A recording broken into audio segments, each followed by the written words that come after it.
as our panellists do come from 3 different businesses, I'm going to ask them first just to share a brief contextual introduction to their company, who their customers are, and to highlight any significant behavioural changes that they have seen in their customers in the context of trust in recent months. So David Haley, I'm going to ask you to come in first on that one, please. Yeah, okay. Hi, thanks, Alan. Thanks and good morning, good afternoon to everybody who's joined. So I work for Atos, as you mentioned earlier on, who is a global IT digital transformation provider. However, the division that I actually manage within Atos is Business Transformation Services. We are unique within Atos, given that our customers are my customers, and what do I mean by that? But we actually run our customers. So our customer operations, policy, processes, operations, culture, trust factors are all delivered by my division. I've got something like 6,500 colleagues based typically in the UK, but some offshore and nearshore as well. Why are we different? Well, we use our platforms to be able to deliver the services that our customers need to be able to operate on.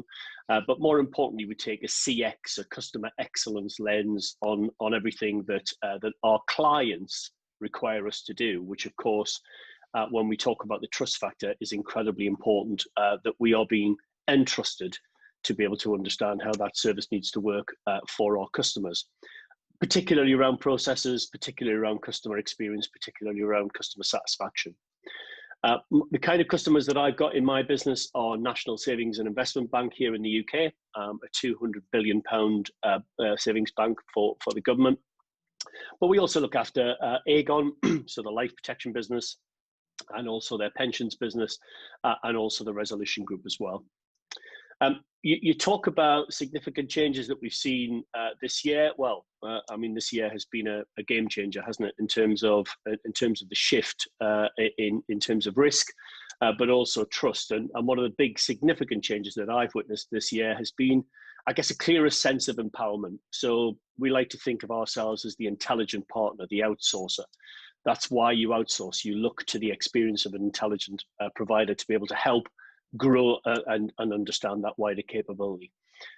So we make business decisions on behalf of our client. That's what we do, and we've empowered our people, and we're seeing a greater empowerment now coming from our clients to our people in a time where a lot of people, 65% of my staff had to go and work from home, and if you don't have that trust there, then fundamentally you've got a problem in terms of how that business is being delivered. So I think that's been a real sense that I've seen in terms of that greater empowerment, where we've asked the people to go and work from home, but still deliver the same level of service, which hasn't led to a reduction in risk profile, but more that those inherent capabilities and the experiences and the practice that have been honed over many, many years have been allowed to flourish and ultimately deliver during these most demanding times. So I guess that's the big thing for me, Alan, in terms of the changes that I've seen. That's great. Thank you very, very much for that introduction, David. Appreciate that. Mumby, can I come to you next for your contextual introduction, please? Sure, thanks. Welcome to everyone who's joined us this afternoon. As you mentioned, Alan, I'm from Rand Merchant Bank, or RMB in short. RMB is the corporate and investment bank for the FirstRand Group. FirstRand is a multi-brand group, which from a client-centric perspective obviously poses its own challenges. We are a solutions-driven business.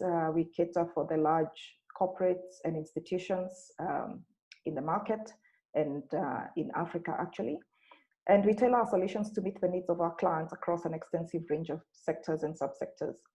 Our engagement with clients is based on building relationships. So as we are talking about trust today, it is core to what we do.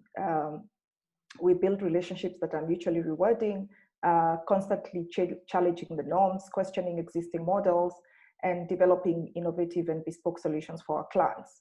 So to do that, we need trust at the core of those relationships. So what's changing? I think David has just mentioned empowerment. From my perspective, I actually want to talk about employee commitment. We've just seen that our staff members have been working for longer hours, giving a lot more in their work from home environment. and the commitment actually to support our clients in the challenges that they're going through. There has been a stretch in terms of the things we need to do, some of them actually around supporting the health sector. And that has taken collaboration with other entities and with our clients specifically to look at how do we support the government, the health sector, and we've put together an actual intervention that is collaborative. And I think trust plays a big part in being part of such an ecosystem. That's great. Thank you, Mumbi. Really appreciate that. Again, a very good contextual introduction to your organisation and some of the challenges you're facing. So David Brown, without stealing your thunder, Covéa are in the business of providing insurance to both personal and business customers, much of which is reliant on having trusted relationships with both your broker partners as well as with your customers. So what changes have you seen emerge in recent years, and anything specific in recent months in addition to your contextual introduction? Yeah, thanks, Alan, and thanks everyone for joining today also. It's great to be here. So yeah, Alan, as you mentioned, Covéa Insurance is in the business of offering commercial, personal and protection products to a range of customers, both direct to consumer and through a broad range of business-to-business distribution relationships. We're a mutual organisation with a French parent, which means that trust is really critical, to us within the business and out to our customers. And I think in terms of the, what's changing, Alan, across the board, we are seeing, ever increasing customer demands on service and engagement. The use of technology and accessibility grows almost daily, as do people's expectations of value. So I think, in short, customers increasingly expect more for less, faster.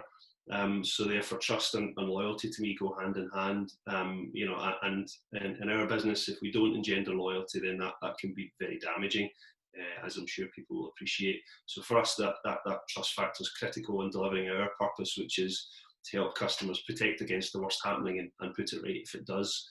And in terms of our business-to-business relationships, our distribution partners increasingly recognise and appreciate the need to generate mutual value, which is something I've seen evolve over time in our sector, and which is absolutely a win-win because it helps make the business model more sustainable. That's great. Thank you, David.